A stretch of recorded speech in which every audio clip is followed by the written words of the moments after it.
బకాసురులు ఎవరైతే ఉన్నారో పవన్ గారు 2026లో భూ బకాసురులు ఎవరైతే ఉండారో వీళ్ళందరి గుండెల్లో గుణపాలు దిగబోతున్నాయి. వీరందరి గుండెల్లో ఖచ్చితంగా గుణపాలు దిగబోతున్నాయి. ఏ విధంగా వీళ్ళు ఈ భూముల్ని ఆక్యుపై చేసేదానికి నిషేధిత జాబితా పేరుతో దాదాపు పవన్ గారు మీకు ఒక ఎగ్జాంపుల్ చెప్తా. తిరుపతి నియోజకవర్గం కానీ, చంద్రగిరి కానీ, నగిరి కానీ, పీలేరు కానీ, పుంగునూరు కానీ ఈ నియోజకవర్గాల్లో దాదాపు వేల ఎకరాలు అచ్చమైన భూములు, బ్రహ్మాండమైనటువంటి భూములు. ఈ భూములన్నింటినీ కూడా వీళ్ళు అప్పనంగా కొట్టేసేదానికి 22A చేర్పించి వీళ్ళ ఇష్టానుసారం గత 5 సంవత్సరాలలో భూ దోపిడీ చేశారు. భూ దోపిడీకి పాల్పడ్డారు. తిరుపతి నియోజకవర్గంలో పవన్ గారు మీకు ఐడియా ఉంటుంది. తిరుపతి బస్టాండ్ ఉంది, Tirupati central bus stand. Tirupati central bus stand దాదాపు నేను చిన్న పిల్లోడప్పుడుండి అక్కడ బస్టాండ్ ఉంది. ఆ బస్టాండ్ చుట్టుపక్కల చాలా మంచి మంచి ఏరియాలు, మాల్స్ ఉన్నాయి. దాదాపు 6.5 నుండి 7 లక్షల రూపాయలు ఒక అంకణం పోతుంది. ఒక అంకణం ధర 6.5 నుండి 7 లక్షలు, 10 లక్షలు, 15 లక్షల రూపాయలు కూడా ఒక అంకణం విలువ చేస్తుంది. వీళ్ళు ఏం చేశారంటే అంత విలువైన భూముల్ని కూడా 22A పెట్టేసి ఈ కొంతమంది భూములు 22A వెళ్ళిపోయిన వెంటనే కొంతమంది విదేశాల్లో ఉండేవాళ్ళు, కొంతమంది బయట ఉండేవాళ్ళు భయపడిపోతారు. అయ్యో 22A వెళ్ళిపోయింది, మన భూమి ఉంటుందో పోతుందో అని. అలాంటి వాళ్ళందరినీ కూడా భయభ్రాంతులు చేసి వాళ్ళ దగ్గర నుండి కూడా అప్పనంగా అంటే 10 లక్షల రూపాయలు విలువ చేసేటువంటి అంకణం భూమిని 2.5 లక్షకి వీళ్ళు అప్పనంగా కొట్టేసి యథేక్షగా దోపిడీకి పాల్పడ్డారు. ఇది ఒక రకమైన దోపిడీ. ఇంకొక రకమైన దోపిడీ మనకు తిరుపతి ఎయిర్పోర్ట్ నుండి వెంకటగిరికి పోయే దారి ఉంది. ఆ వెంకటగిరి పోయే దారిలో దాదాపు 13,000 ఎకరాలు మిలిటరీ పట్టా, స్వతంత్ర సమరయోధులకు ఇచ్చిన పట్టాలు, అదేవిధంగా రాజకీయంగా ఎవరైతే ఇబ్బంది పడి ఉంటారో వాళ్ళకి ఇచ్చిన పట్టాలు, ఈ భూములన్నీ ఉన్నాయి.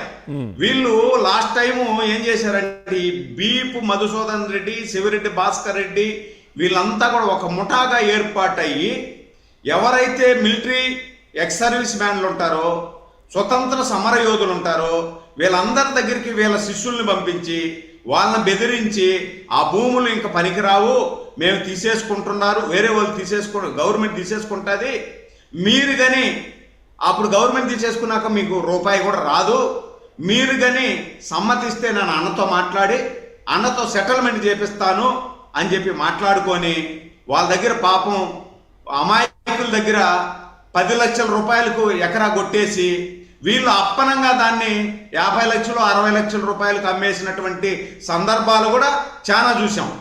అదేవిధంగా మా పెద్దిరెడ్డి రామచంద్రారెడ్డి గారు అయితే వందలాది ఎకరాలు ఇంకా మొన్నేమో దొరికినట్టున్నాడు. అతను అసిస్టెంట్ కలెక్టర్గా ఉన్నటువంటి అతను ఆర్డీఓనో ఏదో అనుకుంటా, ఆర్డీఓ ఈ ఫైల్స్ అన్నీ మదనపల్లి సబ్ డివిజన్లో కాల్ చేసి ఏమి ఎరగనోళ్ళలాగా వెళ్ళిపోయాడే, మొన్నే దొరికినట్టున్నాడు. వీళ్ళందరికీ కూడా ఈ 2026 సంవత్సరం బాజా భజంత్రీలు వాయిస్తూ శ్రీకృష్ణ జన్మస్థానానికి తీసుకెళ్లడం మాత్రం పక్కా. ఇది ఒకటి. రెండోది పవన్ గారు ఈరోజు ఏదైతే మా రెవెన్యూ మంత్రి అనగానే సత్యప్రసాద్ గారు ప్రెస్ మీట్ పెట్టి ఈ విధంగా చెప్పాడో ఆ రోజు నుండి ఆ గంట నుండే తిరుపతి చుట్టుపక్కల ఉండేటువంటి వాళ్ళందరూ కూడా పండగ చేసుకుంటున్నారు. ఎందుకు పండగ చేసుకుంటున్నారంటే పవన్ గారు దాదాపు ఒక 100 అంకణాలు ఉంటుంది అనుకోండి. మన లాంటి వాళ్ళకి ఒక 100 అంకణాలు బస్టాండ్ ఆ ఏరియాలో ఉంటే దాదాపు 10 లక్షల రూపాయలు అంకణం విలువ చేస్తుంది.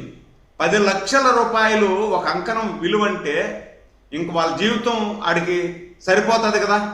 అలాంటి వాళ్ళందరూ కూడా చాలా చక్కటి నిర్ణయం తీసుకునింది ప్రభుత్వం. చంద్రబాబు గారు ఏదైతే ఎన్నికలకు ముందు హామీ ఇచ్చారో ఆ హామీ ప్రకారం Right, sir. Okay. 22A నుండి మమ్మల్ని విముక్తి పరిచి మా జీవితాల్లో ఆనందమయం చేస్తున్నారు అని చెప్పి కొంతమంది సంతోషపడుతున్నారు. Right. ఇంకొంతమంది అయితే మా దగ్గర అప్పనంగా వీళ్ళు భూములు కొట్టేశారు, మీరు 22A నుండి విముక్తి చేసినా కూడా మా దగ్గర అప్పనంగా కొట్టేశారు కాబట్టి వాళ్ళ దగ్గర నుండి మళ్ళా మాకు పరిహారం అన్నా తీసియాలి. అంటే 2 లక్షల రూపాయలకు వీళ్ళు కొట్టేసి ఉంటారు, దాదాపు 8 లక్షల రూపాయలు లాభం కదండి. వీళ్ళు 8 లక్షలు నష్టపోయారు, ఆ కొట్టేసినోడు 8 లక్షలు లాభపడ్డారు. వాళ్ళ దగ్గర నుండి కూడా మాకు రికవరీ చేసే విధంగా ప్రభుత్వం చర్యలు తీసుకోవాలా, వాళ్ళ మీద కూడా చర్యలు తీసుకోవాలని చెప్పి కొంతమంది డిమాండ్ చేస్తున్నారు. వాళ్ళని కూడా పరిష్కరించే దిశగా ఈ రోజు కూడా ప్రభుత్వం ముందుకు పోతా ఉంది. చివరిగా పవన్ గారు, మామూలుగా ప్రతి వారం కూడా ప్రజా దర్బారు జరుగుతుంది మాకు. ప్రజా దర్బారు జరిగితే ఇప్పుడు నేను ప్రజా దర్బారు నుండి వచ్చాను మన ప్రెస్ మీట్ కు పవన్ గారు. ఈ ప్రజా దర్బార్లో వచ్చే అర్జీలంతా కూడా 90% అర్జీలు ఈ భూబాధితులే పవన్ గారు. అంటే మీరు లెక్కేసుకోండి, ఒక్క తిరుపతిలో దాదాపు 90% భూ బాధితులు 22Aలో మా భూములు లాక్కున్నారని అంతే కదా. ఎక్కడ మీరు ప్రజా దర్బారు పెట్టినా ఎవరు పెట్టినా కానీ వచ్చేది సిసోడియా గారు మొదట పెట్టినప్పుడు కూడా వచ్చినాయని అవే కదా అర్జీలు అన్ని కూడా. ఇప్పటికీ ఎవరు ఎక్కడ పెట్టినా, లోకేష్ గారు కావచ్చు ఎవరు పెట్టినా ఈ భూ సమస్యల కోసమే. ఎందుకంటే ఆ విధంగా చేసిపోయారు వాళ్ళు వైసీపీ అధికారంలో ఉన్నప్పుడు. జగన్మోహన్ రెడ్డి ముఖ్యమంత్రి